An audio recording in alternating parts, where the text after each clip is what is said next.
Hello everyone, good morning. कैसे हैं आप लोग? स्वागत है आपका खान ग्लोबल स्टडीज़ के ऑफिशियल ऐप पर। मैं आपका जीएस मेंटर ज्ञान प्रकाश झा आपके सामने हाजिर हूं पॉलिटी की अगली क्लास लेकर। And today we are going to discuss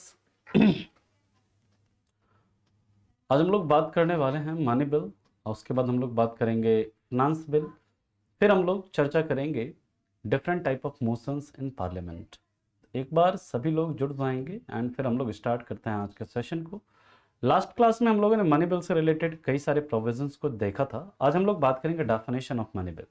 आखिर मनी बिल किस किस प्रकार का, इसका मतलब क्या होता है मनी बिल के अंदर, मनी बिल के अंदर क्या क्या प्रावधान होते हैं, इसके ऊपर हम लोग चर्चा करने वाले हैं।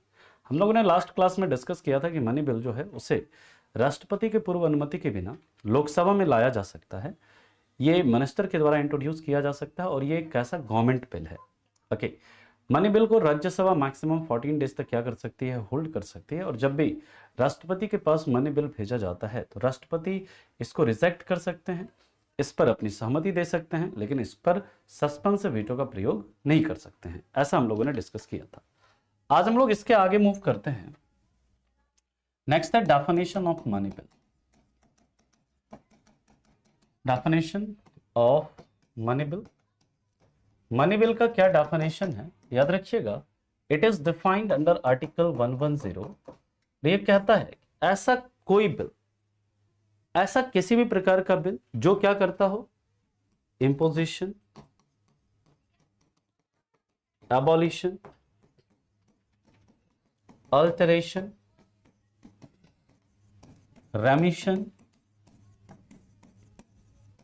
और रेगुलेशन ऑफ एनी टैक्स, और रेगुलेशन ऑफ एनी टैक्स यानी कि कोई भी अगर नया टैक्स है वो लगाना है, किसी भी टैक्स को समाप्त करना है, किसी टैक्स के रेट में कोई चेंज करना है, किसी टैक्स में किसी प्रकार का छूट देना है ना, इस प्रकार का अगर कोई भी बिल है, या फिर किसी टैक्स को रेगुलेट करना है, उसके लिए अगर कोई बिल लाया जाता है तो उसे दोस्तों क्या कहते हैं, हम लोग मनी बिल कहेंगे। क्या बोलेंगे? मनी बिल यानी धन विधेयक कहेंगे। दूसरा appropriation, appropriation of money from consolidated fund of India, consolidated fund of India यानी कि भारत की संचित निधि, भारत सरकार के जितने भी खर्चे होते हैं, भारत सरकार के जितने भी खर्च हैं वो कहां से होते हैं? कॉन्सोलिडेटेड फंड ऑफ इंडिया से होते हैं, भारत की संचित निधि से होते हैं। और भारत के संचित निधि से पैसा निकालने के लिए, उससे पैसा खर्च करने के लिए पार्लियामेंट के द्वारा क्या होता है, एक बिल लाया जाता है जिसे हम बोलते हैं अप्रोप्रिएशन बिल। तो ये जो अप्रोप्रिएशन बिल या विनियोग विधेयक है, उसको हिंदी में क्या बोलते हैं? विनियोग विधेयक। तो उसके लिए अगर कोई बिल लाया जाता है तो उसे भी हम लोग क्या बोलते हैं? मनी बिल कहते हैं, है ना। इस चीज को आप याद रखेंगे। ओके, इसके बाद की बात करते हैं तो याद रखिएगा बोरोइंग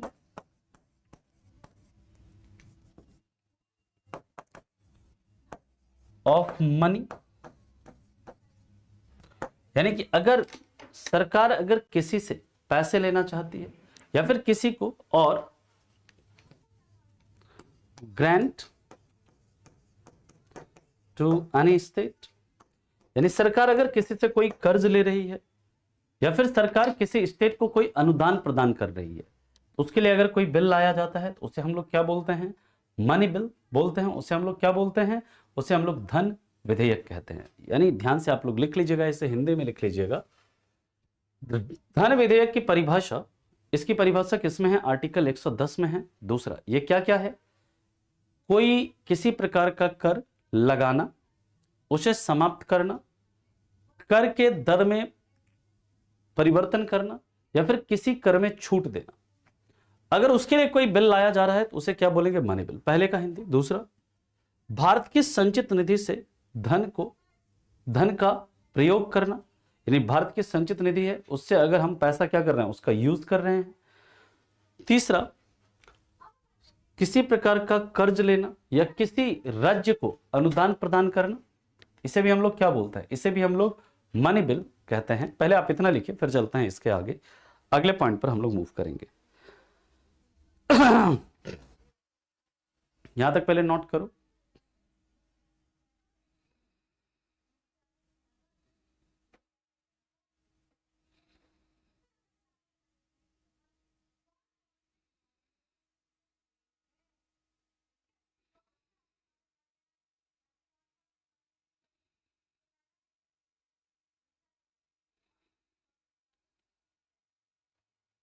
आगे चलें, यहां तक लिख लिया। यहां तक किसी को कोई समस्या, कोई परेशानी? रेमिशन का मतलब किसी कर में छूट देना, है ना शिवम? कोई कर है उसमें छूट दे देना, उसे क्या बोलते हैं, मनी बिल। आप एक चीज और भी याद रखिएगा, अभी हम आगे लिख देंगे। बजट जो होता है ना, बजट जिसकी चर्चा आर्टिकल 112 में है, जिसे हम लोग एनुअल फाइनेंशियल स्टेटमेंट कहते हैं, है ना, वो भी क्या है, एक प्रकार का मनी बिल ही है, वो भी एक प्रकार का क्या है, धन विधेयक ही है। ओके, नेक्स्ट याद रखिएगा, to declare any expenditure, to declare any expenditure charged on consolidated fund of India, यानी किसी भी भारत की जो संचित निधि है, भारत की संचित निधि पर किसी व्यय को भारित व्यय डिक्लेयर करना। भारत की संचित निधि है और भारत की संचित निधि पर किसी भी व्यय को भारित व्यय डिक्लेयर करना, ये भी अगर इसके लिए कोई बिल लाया जा रहा है तो उसे क्या बोलते हैं हम लोग, मनी बिल कहते हैं। इस चीज को आप याद रखेंगे। इसके बाद याद रखिएगा,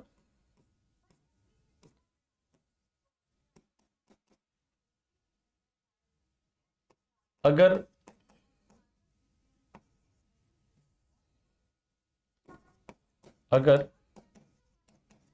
कोई ऐसा प्रोविजन है जो, पहला, किसी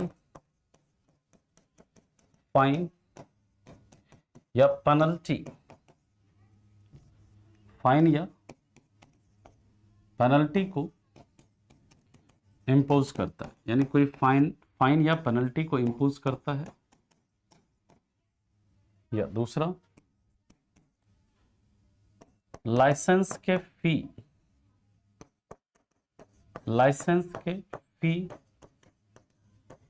के पेमेंट की बात करता है,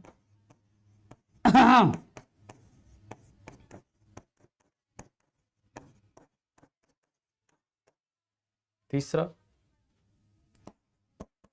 लोकल बॉडीज के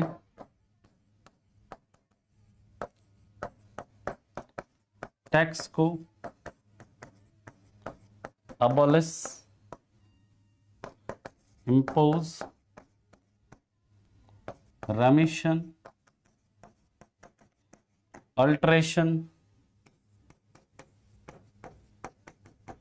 या रेगुलेशन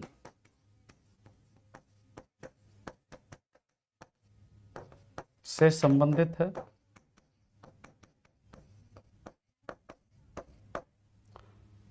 तो उसे मनी बिल नहीं माना जाएगा, तो उसे मनी बिल नहीं माना जाएगा। यह एक्सेप्शन आपके लिए इंपॉर्टेंट है, याद रखिएगा। हाँ ठीक, याद रखिएगा कि अगर कोई ऐसा बिल है जो कि किसी फाइन को लगाने की बात करता है, कोई पेनल्टी को लगाने की बात करता है ना, या फिर किसी लाइसेंस के लिए फी के पेमेंट की बात करता है, या फिर लोकल गवर्नमेंट के जो टैक्सेस होते हैं उसको इंपोज करने की, उसको अबॉलिश करने की, उसको अल्टरेशन की, उसके रेमिशन की, उसके रेगुलेशन की बात करता है, उसे मनी बिल कंसीडर नहीं किया जाएगा, उसे धन विधेयक नहीं माना जाएगा, ये लिख कहता है। इस चीज को आप याद रखेंगे, ये अपवाद है ना, इसे भी आपने याद रखना है। ठीक है, इसके बाद की बात करते हैं हम लोग। नेक्स्ट हम लोग अब बात करेंगे फाइनेंस बिल की। यहां तक किसी को कोई दिक्कत है, कोई परेशानी है, कोई समस्या है तो बता दीजिए। अच्छा, ये चार्ज द एक्सपेंडिचर क्या होता है, अभी हम लोग चार्ज द एक्सपेंडिचर को देख लेते हैं, फिर हम लोग बात करेंगे किसकी, then we will talk about finance bill.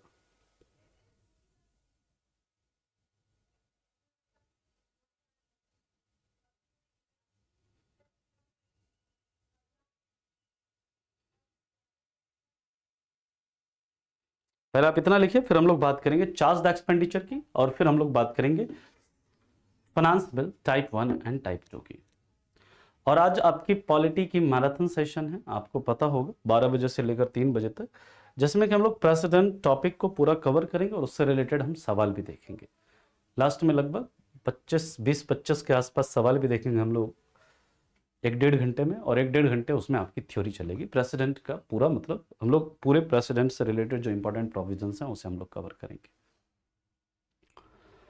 ठीक है, चलिए नेक्स्ट हम लोग बात करते हैं चार्ज द एक्सपेंडिचर।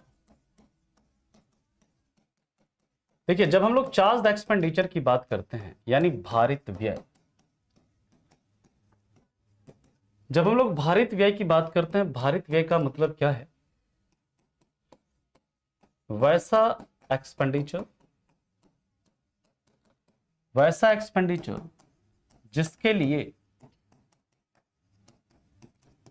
पार्लियामेंट में वोटिंग ना हो, जिसके लिए पार्लियामेंट में वोटिंग नहीं हो, जिसके लिए पार्लियामेंट में वोटिंग नहीं हो, यानी कि ऐसा एक्सपेंडिचर जिस पर पार्लियामेंट वोट नहीं कर सकता है ना, पार्लियामेंट जिसमें वोट नहीं कर सकता है ना। अरे यूट्यूब पर होगा भाई, यूट्यूब पर, है ना। नेक्स्ट याद रखिएगा, इस एक्सपेंडिचर को पार्लियामेंट डिस्कस कर सकता है, इस एक्सपेंडिचर को पार्लियामेंट यानी संसद डिस्कस कर सकता है, लेकिन उस पर वोट नहीं कर सकता, यानी इस पर बहस कर सकता है, इस खर्च पर डिस्कशन कर सकता है, इस एक्सपेंडिचर पर, लेकिन इस पर वोट नहीं कर सकती है पार्लियामेंट। इस चीज को आप याद रखेंगे। इसके बाद याद रखेंगे कि इस एक्सपेंडिचर को, इस खर्च को, यानी इस एक्सपेंडिचर को बजट में अलग से दिखाना होता है, इस एक्सपेंडिचर को बजट में अलग से दिखाना होता है। अभी ये चार्ज एक्सपेंडिचर कौन कौन सा है उससे अभी हम लोग बात करेंगे। बजट में इस प्रकार के जो खर्च हैं उसे अलग से दिखाना होता है सेपरेटली। नोट में बजट जब आ ही गया है तो लिख लीजिएगा नोट में, बजट भी एक प्रकार का मनी बिल है, बजट भी एक प्रकार का मनी बिल है, एक प्रकार का मनी बिल है। और बजट की जो चर्चा है वो किस आर्टिकल में है, बजट की जो चर्चा है, बजट के लिए हम लोग बात करते हैं क्या, एनुअल फाइनेंशियल स्टेटमेंट की बात करते हैं, और इसका जिक्र किस में है, आर्टिकल 112 में है ना। आर्टिकल 112 में बजट शब्द को नहीं मेंशन किया गया, बजट शब्द के लिए क्या वर्ड यूज किया गया है, एनुअल फाइनेंशियल स्टेटमेंट, है ना, एनुअल फाइनेंशियल स्टेटमेंट, है ना। इस चीज को आप याद रखेंगे। क्लियर, तो पहले आप लोग इसे लिख लेंगे, फिर हम लोग चलते हैं, देखते हैं कौन कौन सा एक्सपेंडिचर जो है चार्ज द एक्सपेंडिचर है उसकी हम लोग चर्चा करते हैं।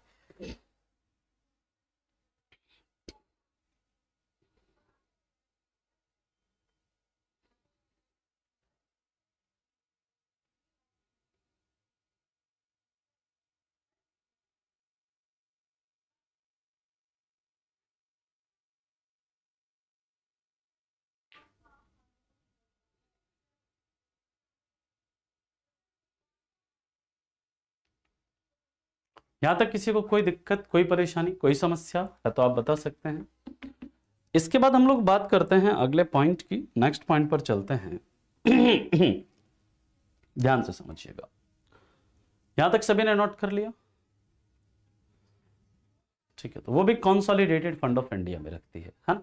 अगर किसी से लोन लेती है ना तो उसके लिए भी मनी बिल लाना पड़ता है, ऐसे आप नहीं ले सकते हैं, है ना, ठीक है। चलिए नेक्स्ट हम लोग बात करते हैं कौन सा एक्सपेंडिचर चार्ज द एक्सपेंडिचर है। तो याद रखिएगा सबसे पहला, ये सभी चार्ज द एक्सपेंडिचर है, यानी कि इसके लिए पार्लियामेंट में वोटिंग नहीं हो सकता। सैलरी ऑफ प्रेसिडेंट, दूसरा सैलरी ऑफ गवर्नर, तीसरा salary of speaker and deputy speaker of Lok Sabha and legislative assembly. जो लोकसभा और लेजिस्लेटिव असेंबलीज के जो स्पीकर एंड डेप्यूटी स्पीकर होते हैं ये। चौथा salary of chairman and deputy chairman of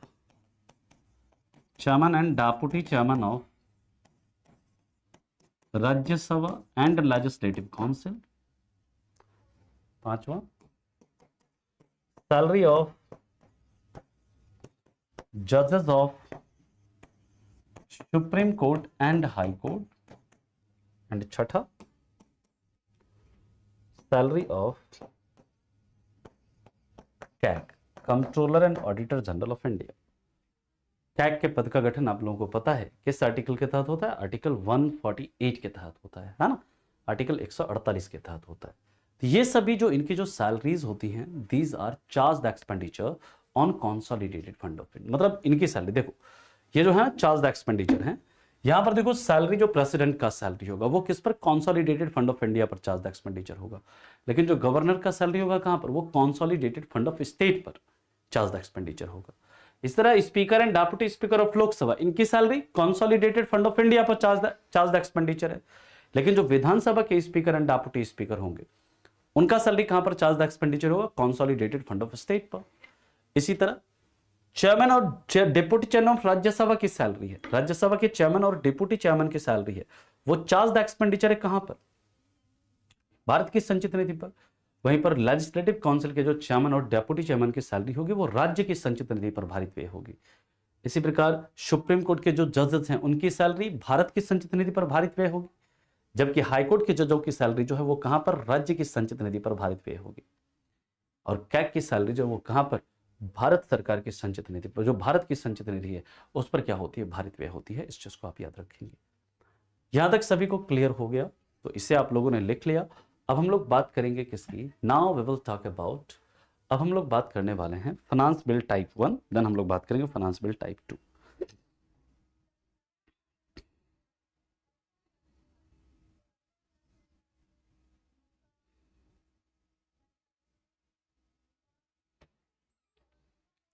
लिख लिया यहां तक सभी ने?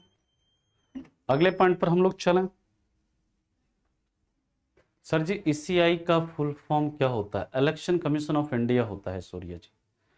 ठीक है, नहीं पीएम की सैलरी चार्ज एक्सपेंडिचर नहीं होती है, मिनिस्टर की सैलरी चार्ज एक्सपेंडिचर नहीं होती है ना गौरव जी।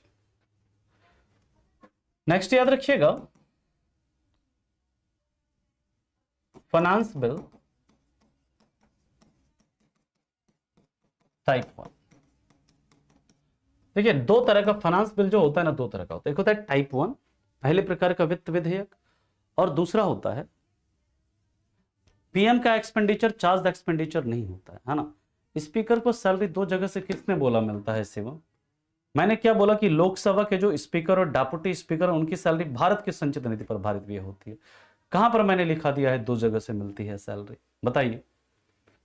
हाँ, नेक्स्ट याद रखिएगा, फाइनेंस बिल टाइप 1 जो है इसका किसमें है वर्णन? आर्टिकल 117 क्लाउज 1 में। इसे सिर्फ लोकसभा, इसमें क्या होता है पहले तो ये याद रखिएगा, इसमें मनी बिल के मैटर के साथ, मनी बिल के जो मैटर होते हैं, मनी बिल के मैटर के साथ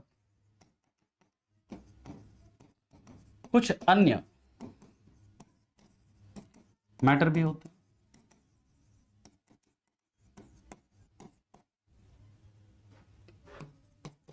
यानी कि धन विधेयक के साथ साथ अगर उसमें कुछ और भी मामला है, कुछ और भी चीजें जो धन विधेयक के अंदर जो चीजें हैं, मान लीजिए टैक्स के इंपोजिशन की बात करता है, साथ में और कोई और चीज उसमें जोड़ दिया गया जो कि मनी बिल के प्रोविजन का नहीं है वो,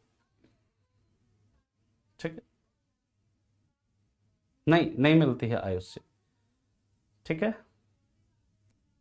ना, एमपी के रूप में सैलरी नहीं मिलती है, ठीक है, एक ही सैलरी मिलती है।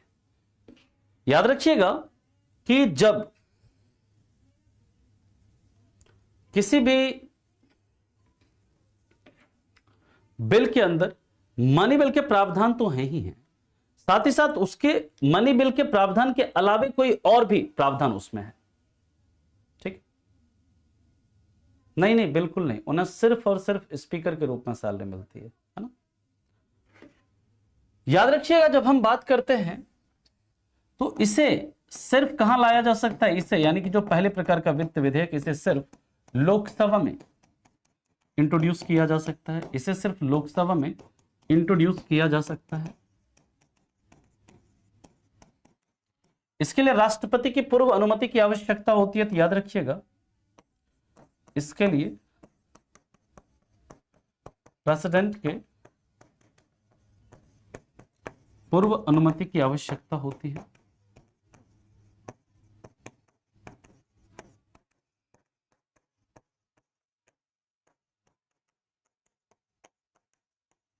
लेकिन याद रखिएगा राज्यसभा, इसमें लोकसभा स्पीकर के सर्टिफिकेशन की जरूरत होती है, तो याद रखिएगा लोकसभा स्पीकर के सर्टिफिकेशन की जरूरत नहीं होती, यानी कि लोकसभा स्पीकर सर्टिफाई नहीं करता है, इसे सर्टिफिकेशन की जरूरत नहीं होती।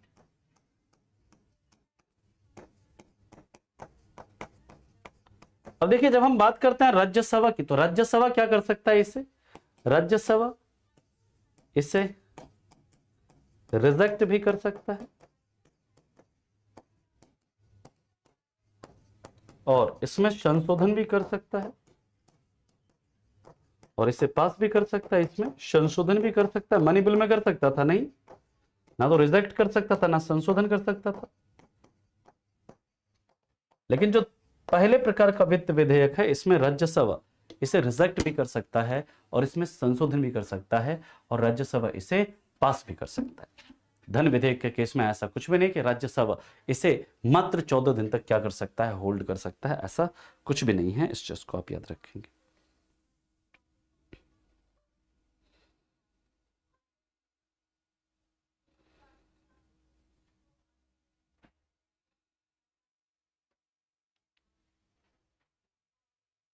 ठीक है, पहले आप इतना लिखिए, फिर चलते हैं इसके आगे अगले पॉइंट पर। यहां तक किसी को कोई दिक्कत है, कोई परेशानी है तो बताइए।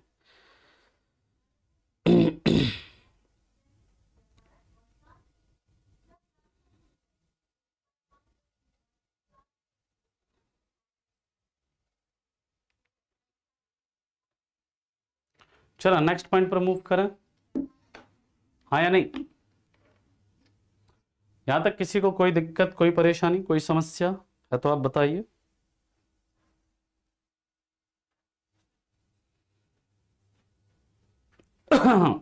सॉरी,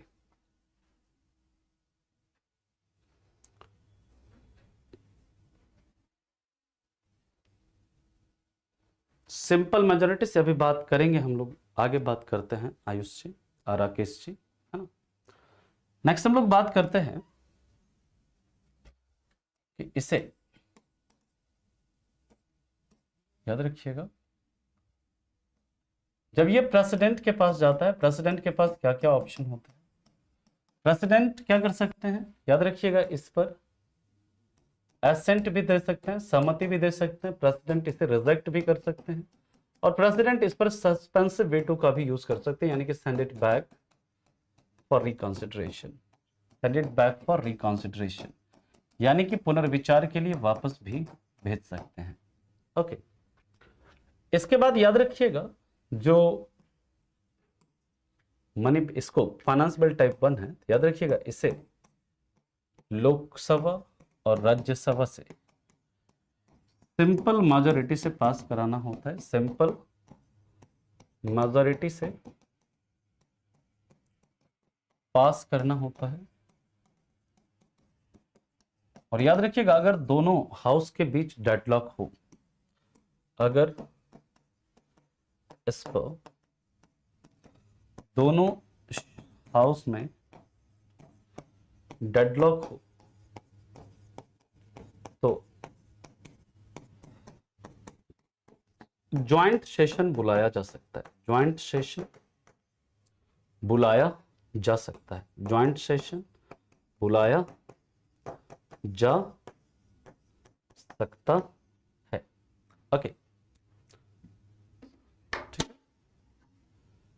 कारण मैंने कई बार बोला है कि हिंदी इंग्लिश दोनों में लिखना पॉसिबल नहीं है। लिखने का मैं एक ही भाषा में लिख सकता हूँ, बोल दोनों भाषा में सकता हूँ, क्योंकि इतना समय नहीं होता है चीजों को कि मैं दोनों भाषा में लिखूं।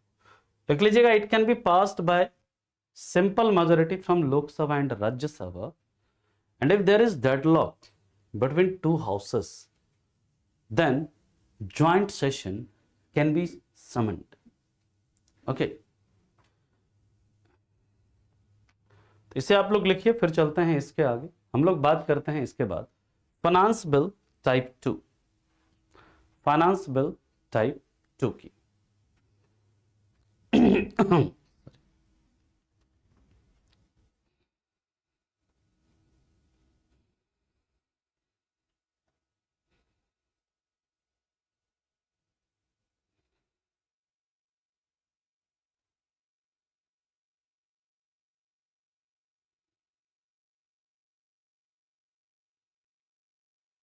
चलें आगे। किसी को कोई दिक्कत, कोई परेशानी?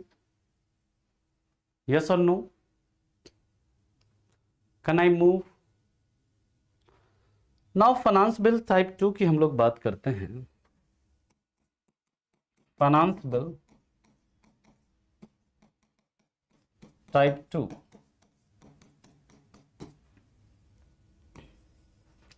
ये क्या कहता है? ये बात, इसका जो डेफिनेशन है वो किसमें? Article 117 clause 3। याद रखिएगा, ये ऐसे खर्च से संबंधित होता है, ऐसे खर्च से संबंधित होता है जो मनी बिल में नहीं होता, जो मनी बिल में नहीं होता।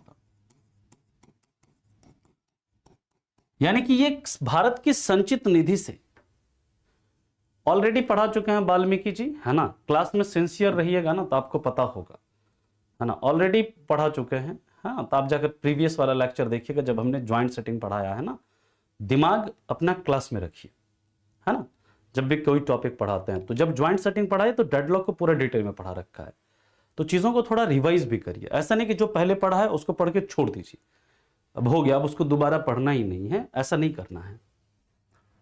ऐसे खर्च से संबंधित होता है जो कि मनी बिल, यानी कि हमने मनी बिल के अंदर जो खर्चे शामिल हैं भारत की संचित निधि से, ये वैसे खर्चों की बात करता है जो कि मनी बिल के अंदर नहीं है। ये भारत की संचित निधि से उन खर्चों की बात करता है जो कि किसमें नहीं है? मनी बिल में नहीं है। और याद रखिएगा, इसे किसी भी हाउस में, इसे पार्लियामेंट के किसी भी हाउस में इंट्रोड्यूस कर सकते हैं। इसे पार्लियामेंट के किसी भी हाउस में इंट्रोड्यूस कर सकते हैं, इसे पार्लियामेंट के किसी भी हाउस में इंट्रोड्यूस कर सकते हैं। और याद रखिएगा कि इसके लिए राष्ट्रपति की पूर्व अनुमति की जरूरत नहीं होती। इसे इंट्रोड्यूस करने के लिए, इसे इंट्रोड्यूस करने के लिए प्रेसिडेंट के पूर्व अनुमति की जरूरत नहीं होती।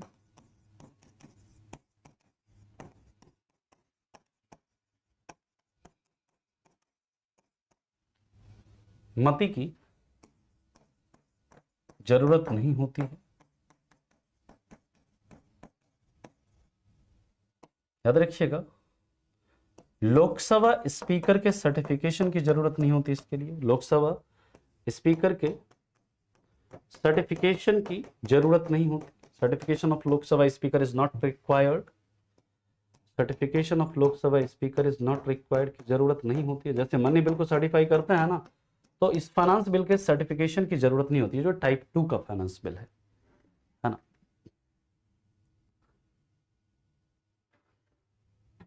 नो, मैंने क्या लिखा? राज्यसभा अगर अमेंड करती है तो उसको लोकसभा करे नहीं करे, अगर राज्यसभा ने अमेंड किया और लोकसभा ने अमेंड नहीं किया, लोकसभा ने उसको नहीं माना, तो डेडलॉक माना जाएगा, है ना शिवम? ओके, याद रखिएगा,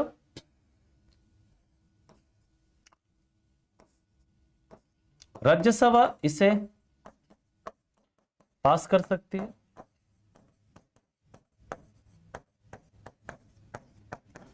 इसमें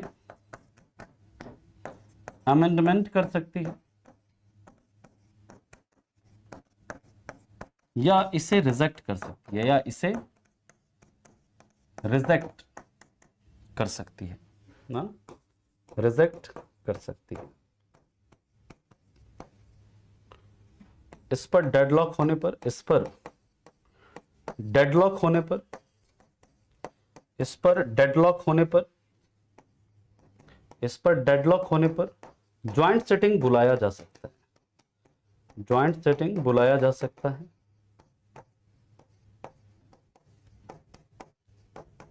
और प्रेसिडेंट के पास क्या क्या ऑप्शंस हैं इस केस में? प्रेसिडेंट के पास क्या क्या ऑप्शंस हैं? तो वही सेम ऑप्शंस जो फाइनेंस बिल टाइप 1 के केस में है। यानी कि ये सिंपल याद रखिएगा, ये एक प्रकार के ऑर्डिनरी बिल की तरह होता है। जस्ट इस पर राष्ट्रपति क्या कर सकते हैं? सहमति दे सकते हैं। इसे क्या कर सकते हैं? रिजेक्ट कर सकते हैं, और इसे सेंड बैक फॉर रिकंसिडरेशन, यानी इसे पुनर्विचार के लिए वापस भी भेज सकते हैं। और इसे किस मेजॉरिटी से पास किया जाएगा? अगर मान लीजिए कि ये ऑर्डिनरी बिल की तरह ही है, तो इसे किस मेजॉरिटी से पास किया जाएगा? सिंपल मेजॉरिटी से पास किया जाएगा, यानी कि साधारण बहुमत से इसे पारित किया जाएगा। इस चीज को आप याद रखेंगे। क्लियर? सर इंट्रोड्यूस को हिंदी में क्या कहते हैं? प्रस्तुत करना, प्रस्तुत किया जाता है ना अरविंद जी? ठीक है, अभी चलेगा पार्लियामेंट हमारा लगभग 2-3 लेक्चर तो कम से कम चलेगा अभी और। ठीक है, आज के बाद 2-3 लेक्चर और चलेगा। अब हम लोग बात करेंगे type of motions in parliament. पहले आप इतना लिख लीजिएगा, फिर चलते हैं type of motions in parliament.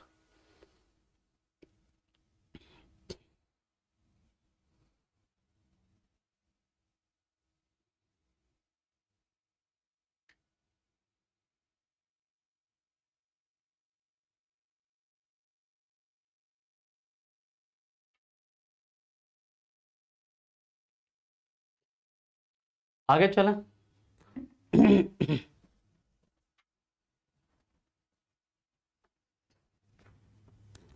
2-3 lecture में जैसे हमारा मोशन खत्म हो जाएगा ना, मोशन ऑफ पार्लियामेंट, इसके बाद कुछ छोटे छोटे टॉपिक्स हैं, है ना, 1-2 लेक्चर में, मतलब कि मान लीजिए 2 लेक्चर और मान लो मोटा मोटी, है ना, कम से कम। तो इतने दिन में आपका अगले 2 लेक्चर में ये पार्लियामेंट खत्म होगा। पार्लियामेंट खत्म हो गया तो समझिए बस छोटे छोटे टॉपिक्स हैं फिर, है ना, वो बड़े टॉपिक्स नहीं हैं। फिर 1-1 दिन का, 2-2 दिन का टॉपिक बस रह जाता है। मेजर टॉपिक्स तो ये फंडामेंटल राइट, प्रेसिडेंट और पार्लियामेंट, ये बड़े टॉपिक्स हैं थोड़े, बाकी सभी टॉपिक्स छोटे हैं। नेक्स्ट है type of motion, type of motion in parliament, यानी संसद में अलग अलग प्रकार के प्रस्ताव, मोशन। तो सबसे पहला है जिसे हम लोग कहते हैं no confidence motion, no confidence motion, या फिर इसे कहते हैं अविश्वास प्रस्ताव।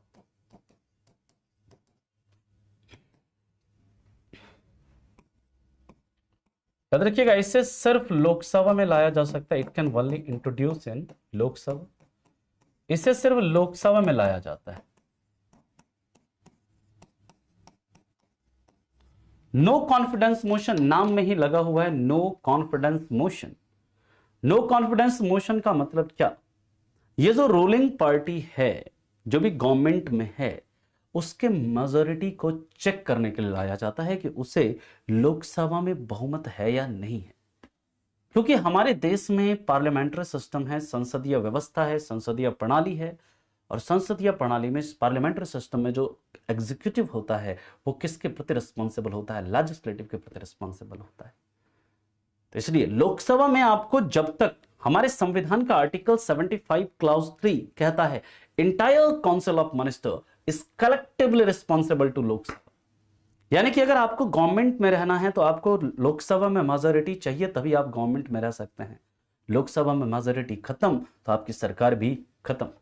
ये क्यों लाया जाता है? तो याद रखिएगा, रूलिंग पार्टी की मेजॉरिटी को चेक करने के लिए, रूलिंग पार्टी की मेजॉरिटी को चेक करने के लिए, रूलिंग पार्टी की मेजॉरिटी को चेक करने के लिए लाया जाता है, इसे चेक करने के लिए लाया जाता है। अब ये किसके द्वारा लाया जाएगा? सिंपल, ये अपोजिशन के द्वारा लाया जाता है, विपक्षी दल के द्वारा लाया जाता है। ये किसके द्वारा? ये विपक्षी दल के द्वारा लाया जाता है, यानी अपोजिशन के द्वारा लाया जाता है, विपक्षी दल के द्वारा लाया जाता है। अब अगली बात याद रखेंगे कि दोस्तों ये जो लाया जाएगा, इसको लाने का कारण बताना है ना, कि इसको लाने का कारण बताना अनिवार्य है क्या? क्या इसको लाने के लिए आपको कारण बताना जरूरी है? तो याद रखिएगा, इसे इंट्रोड्यूस करने के लिए कारण बताना जरूरी नहीं होता। इसे इंट्रोड्यूस करने के लिए कारण बताना जरूरी नहीं होता, कारण बताना जरूरी नहीं होता। क्या इसे किसी सिंगल मिनिस्टर के खिलाफ लाया जा सकता है क्या? याद रखिएगा, नहीं। बहुत इंपॉर्टेंट है। इसे सिर्फ इंटायर काउंसिल ऑफ मिनिस्टर के अगेंस्ट, इसे सिर्फ इंटायर काउंसिल ऑफ मिनिस्टर के अगेंस्ट लाया जाता है, पूरे मंत्री परिषद के अगेंस्ट लाया जा सकता है। सिंगल मिनिस्टर या ग्रुप ऑफ मिनिस्टर के अगेंस्ट नहीं लाया जा सकता, इसे पूरे मंत्री परिषद के अगेंस्ट लाया जाता है, पूरी की पूरी मंत्री परिषद जो है उसके खिलाफ लाया जाता है। एक इंडिविजुअल मिनिस्टर, उसके खिलाफ नहीं लाया जा सकता। इस चीज को आप याद रखेंगे। क्लियर? हम लोग जब बात करते हैं इसके बाद याद रखिएगा, पहले आप इतना लिख लीजिए, फिर इसके आगे चलते हैं हम लोग, है ना। पहले आप इतना लिखो, फिर इसके आगे चलते हैं। करा देंगे शिवम, सब करवा देंगे, आप चिंता मत करिए। आपके एग्जाम के पहले पहले सारा कुछ कवर हो जाएगा। आपसे ज्यादा चिंता है मुझे, है ना। आप तो परेशान मत होइए इसके लिए।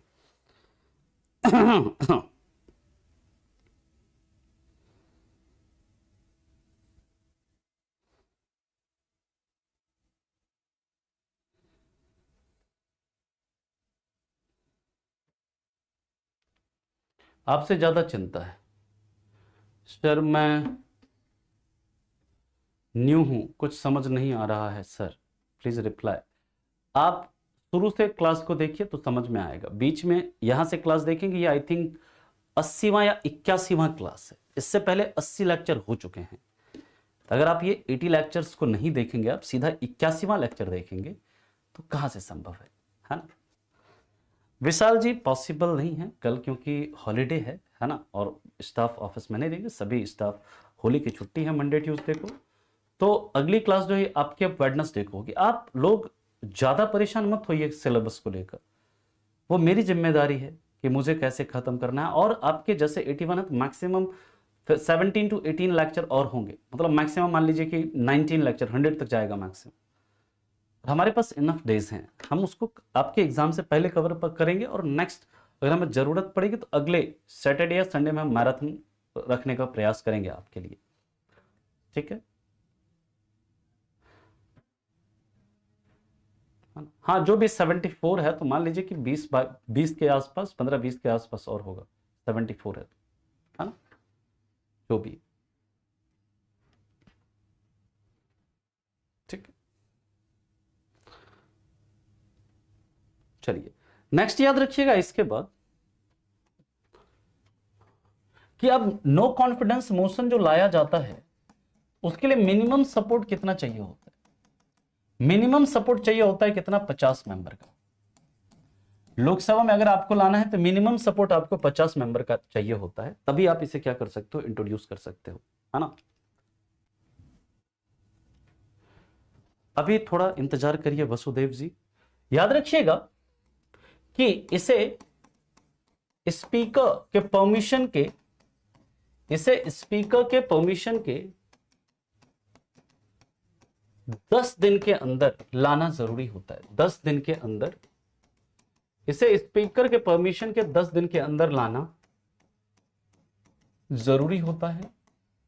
इसके बाद याद रखेंगे कि अगर इसे एक सेशन में सिर्फ एक बार लाया जा सकता है, एक सेशन में सिर्फ एक बार लाया जा सकता है, यानी कि एक सेशन में सिर्फ और सिर्फ एक बार लाया जा सकता है, एक बार से ज्यादा नहीं ला सकते एक सत्र में। ठीक है, एक सत्र में इसे एक बार से ज्यादा नहीं ला सकते हैं, है ना। हाँ जी बिल्कुल। अब हम लोग बात करते हैं, याद रखिएगा इसे, आप लोगों के अंदर ना पहले चीजों को आप लोग पूरा हमें फिनिश नहीं करने देते हैं। पहले आप लोगों के सीखने के अंदर, सीखने की ना एक सीखने का तरीका होता है।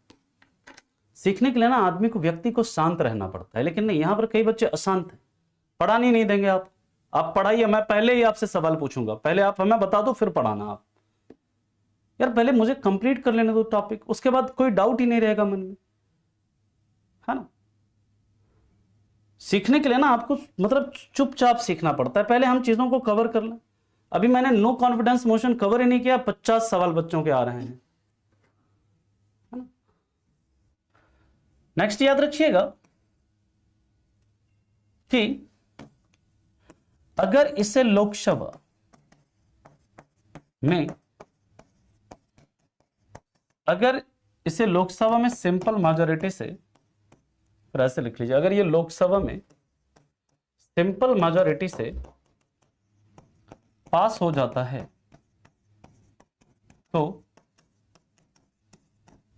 पीएम, प्राइम मिनिस्टर और पूरी काउंसिल ऑफ मिनिस्टर को इस्तीफा देना पड़ता है। यानी कि प्राइम मिनिस्टर ने इस्तीफा दिया तो वो पूरी काउंसिल ऑफ मिनिस्टर का इस्तीफा हो जाता है।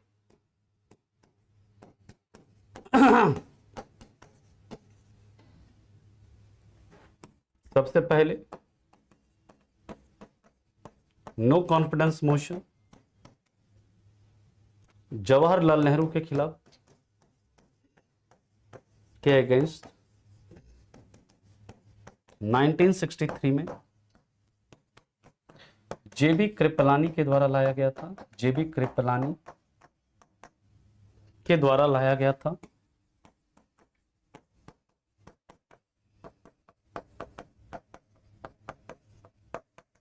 सबसे ज्यादा बार नो कॉन्फिडेंस मोशन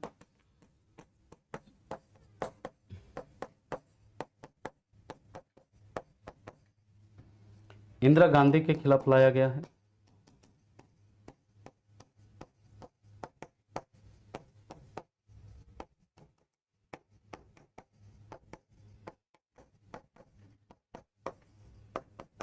ठीक,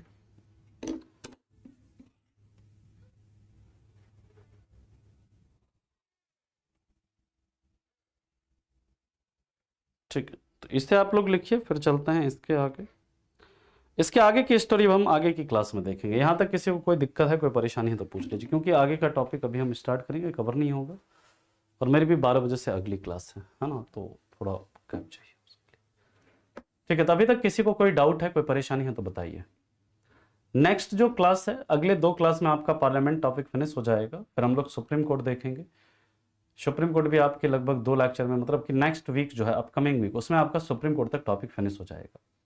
ठीक है, फिर उसके बाद लगभग मान लीजिए स्टेट गवर्नर, कैग, मतलब मान लीजिए उसके बाद 10 लेक्चर्स होंगे, ऑलमोस्ट 10 से 12 लेक्चर, जिसमें कि आपकी पूरी पॉलिटी फिनिश हो, 10 से मतलब 15 के बीच में मान लीजिए, मैक्सिमम इतने लेक्चर्स में आपकी पूरी पॉलिटी खत्म हो जाएगी। ठीक है,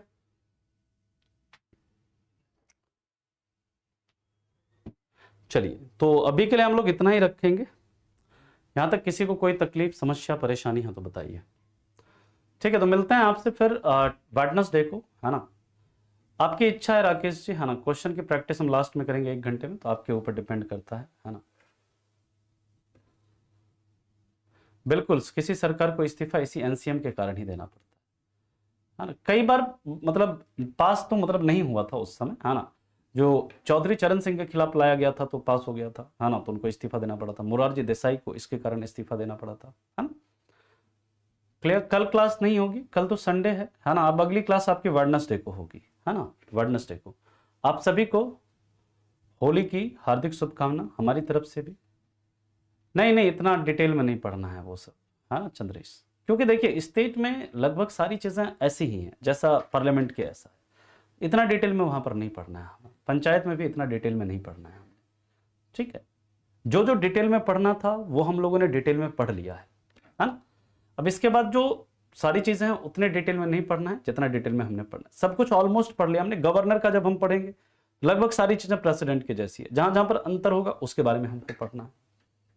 स्टेट लेजिस्लेचर की बात करेंगे तो वो लगभग किसके जैसा है, पार्लियामेंट के जैसा है, तो जहां पर डिफरेंस होगा उसकी हम बात करेंगे, है ना। चलिए ठीक है, फिर मिलते हैं आपसे नेक्स्ट क्लास में। तब तक के लिए आप लोगों को धन्यवाद। Thank you so much. Bye bye.